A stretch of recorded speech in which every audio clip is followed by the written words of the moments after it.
کل مسلم پرسنل لا بورڈ کا احتجاجی اجلاس تھا مجلس اتحاد المسلمین کے ہیڈ کوارٹر دارالسلام میں، اور احتجاجی اس اجلاس میں مختلف مقررین نے تقریر کی اور صدر مجلس بیرسٹر اسدالدین اویسی نے بھی اس موقع پر تقریر کی۔ صدر مجلس بیرسٹر اسدالدین اویسی نے کہا کہ احتجاج اس وقت تک جاری رہے گا جب تک اس قانون کو واپس نہیں لیا جاتا۔ آل انڈیا مجلس اتحاد المسلمین کے صدر اور رکن پارلیمنٹ حیدرآباد بیرسٹر اسدالدین اویسی نے ہفتے کو دارالسلام حیدرآباد میں پرسنل لا بورڈ کے زیر اہتمام منعقد احتجاجی جلسے عام سے خطاب کیا۔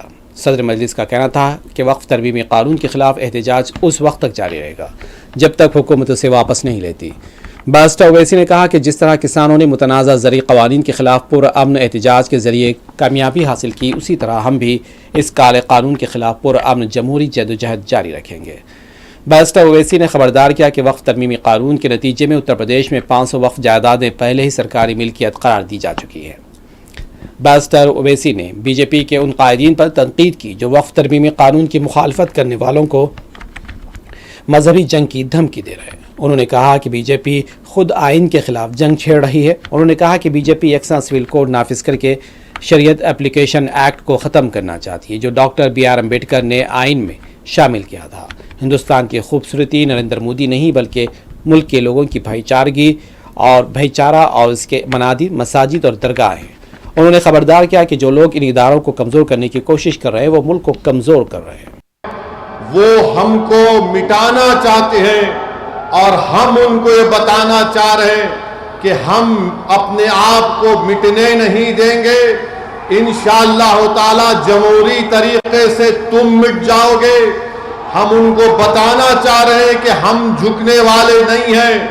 ہم انگریزوں کی 200 سال کی غلامی کو قبول نہیں کیے، تو ہم تمہارے اقتدار میں تم جو بیٹھے ہو اور تم ایسے قانون بنا رہے ہو جو ہمارے آئین اور سمویدھان کے فنڈامنٹل رائٹ کے خلاف ہے۔ میں نے پارلیمنٹ میں اس قانون کو پھاڑا تو صرف اپنے طور پر نہیں پھاڑا بلکہ بھارت کے غیور تمام ہندوستانیوں کی طرف سے اس قانون کو پھاڑا، جو ہندو بھی ہے، مسلمان بھی ہے، سکھ بھی ہے، عیسائی بھی ہے، جو آج بھی اس ملک کی خوبصورتی کو پہچانتے ہیں۔ بھارت کی خوبصورتی اس کا اتحاد ہے، بھارت کی خوبصورتی اس کا بھائی چارہ ہے۔ بھارت کی خوبصورتی نریندر مودی نہیں ہے میرے عزیز دوستوں اور بزرگوں، بھارت کی خوبصورتی اس کا بھائی چارہ ہے۔ بھارت کی خوبصورتی اس کی مسجد بھی ہے، مندر بھی ہے، درگاہیں بھی ہے، خانقاہیں بھی ہے، اور جو لوگ اس بھائی چارگی کو ختم کرنا چاہتے ہیں وہ بھارت کو کمزور کر رہے ہیں۔ تو ہمارا احتجاج اس لیے بھی ہے کہ وہ لوگ جو ہم کو صف ہستی سے مٹانا چاہتے ہیں، ہم ان کو پیغام دینا چاہتے ہیں کہ ہم مٹنے والے نہیں ہیں۔ میں بار بار کہہ چکا ہوں، جب تک ہم دنیا میں زندہ ہے قیامت نہیں آئے گی۔ جس دن ہم چلے جائیں گے سور پھونکا جائے گا، یاد رکھو۔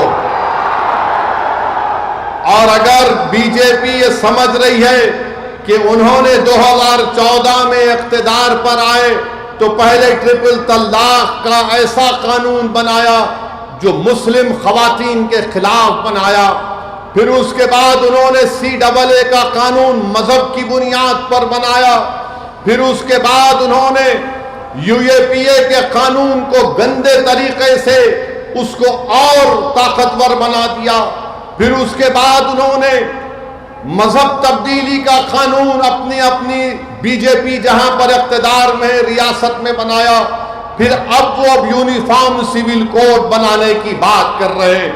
11 سال سے نریندر مودی صرف مسلمانوں کی مذہبی شناخت پر حملہ کر رہے ہیں۔ 11 سال سے نریندر مودی صرف مسلمانوں کی مسجدوں کو چھیننے کی کوشش کر رہے ہیں۔ 11 سال سے نریندر مودی مسلم خواتین کو طاقتور بنانے کے بجائے ان کے سروں سے حجاب کو چھین رہے ہیں۔ 11 سال سے نریندر مودی بلڈوزروں کے ذریعے سب سے زیادہ دلت اور مسلمانوں کے گھروں کو توڑ دیا۔ اب یونیفارم سول کوڈ کے نام پر ہماری شریعت کو ہم سے چھیننا چاہتے ہیں. وہ شریعت جو شریعت اپلیکیشن ایکٹ 1937 ہے، جب سمویدھان بن رہا تھا تو بابا صاحب امبیڈکر نے کہا تھا کہ شریعت اپلیکیشن ایکٹ برقرار رہے گا، مگر آج نریندر مودی یہ سمجھتے ہیں کہ میں بابا صاحب امبیڈکر سے بڑا دور اندیش ہوں. مسٹر مودی، آپ امبیڈکر کے پیر کی دھول بھی نہیں ہے، اس بات کو یاد رکھو.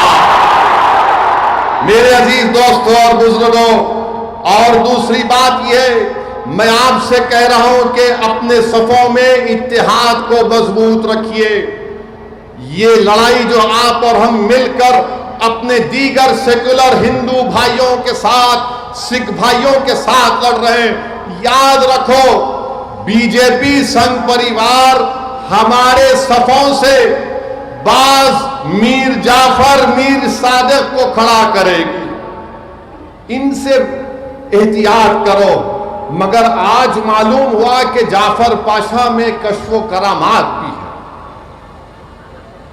مجھے ابھی کسی نے واٹس ایپ پر بھی جایا کہ جو اس وفد کی قانون کی تائید میں آ رہے ہیں، جو بڑی بڑی باتیں کرتے ہیں،